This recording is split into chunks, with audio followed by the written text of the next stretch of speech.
It was a stunning moment in a game that had already been decided. With the Patriots leading Buffalo, 23-3, late in the fourth quarter, Bills rookie CB Tre'Davious White intercepted a Tom Brady pass intended for Rob Gronkowski, after both White and Gronkowski were very physical during the rout. White went to the ground and Patriots WR Philip Dorsett touched him down, then Gronkowski dove in, driving an elbow into the back of White's helmet. "First off, I definitely want to apologize to number 27, White. I'm not in the business of that," Gronkowski said after the game. "I was just really frustrated at that moment." When asked to explain his frustration, the tight end said, "He was trying to push me a little bit. I just don't understand why there wasn't a flag. A couple times in the game. They are calling me for the craziest stuff ever, and it's just like, crazy. I mean, like, what am I supposed to do? And then they don't call that. I mean, it was just frustration, and that's what happened."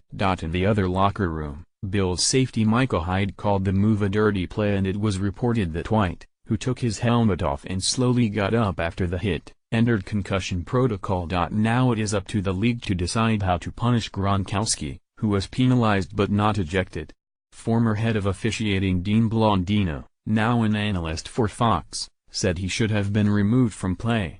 "I wouldn't be surprised if it was a potential fine and maybe even a suspension going forward," Blondino said. "I would be surprised if Gronk isn't suspended. For one, he's been fined for unnecessary roughness and for participating in the brawl at the end of Super Bowl 49. But more than that, we've seen the NFL get increasingly tough in response to hits to the head, including linebacker Danny Trevathan's suspension earlier this year. Defensive players have complained that their side of the ball is being unfairly punished for instinctive plays as the league puts an emphasis on player safety. Now, the NFL has a chance to show it is willing to punish offensive players as well, and a star at that, in a case where the hit clearly came outside of the normal run of action. Fortunately for the Patriots, they face the 5-7 Dolphins next week, a game they should win even without their tight end before a big one in Pittsburgh. Though a Gronk suspension could reopen old wounds with the New England organization and fan base. We'll find out soon if the league decides to go down that road again. Not getting this newsletter in your inbox yet? Join the MMQB's Morning Huddle. Hot ridge snow on the MMQB. Connor Orr handicaps the race for the NFC's number 6 seed, Peter King calls for Ben McAdoo's job, and more. Later today on the MMQB, Andy Benoit looks at the Ravens' playoff push, Jenny Vrendes checks in with the Eagles, or covers Monday Night Football, and more. Stay tuned. Press coverage 1. Seahawks 24, Eagles 10.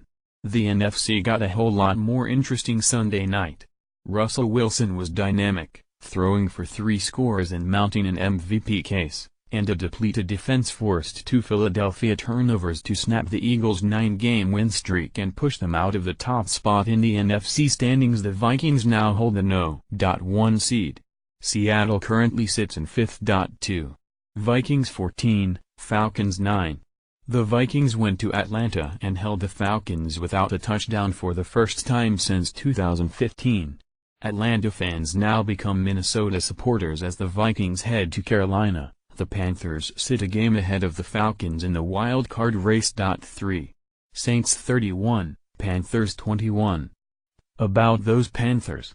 They are the latest team to prove incapable of stopping New Orleans running back combination of Mark Ingram and Alvin Kamara. Those two combined for 248 scrimmage yards and 3 touchdowns as the Saints swept their NFC South foes to regain control of the division. 4. Jets 38, Chiefs 31. Kansas City went up 14-0 5 minutes into this one, and it seemed as if the offense had regained its mojo with Minaj taking over play-calling duties. But then the defense collapsed. The Jets controlled the ball for a preposterous 4,249 and Josh McCown threw for 331 yards in the comeback victory. Kansas City falls to 6-6 with the loss, and its free fall now has a signature moment thanks to cornerback Marcus Peters' decision to throw a penalty flag into the stands, walk off the field, and come back without socks. 5.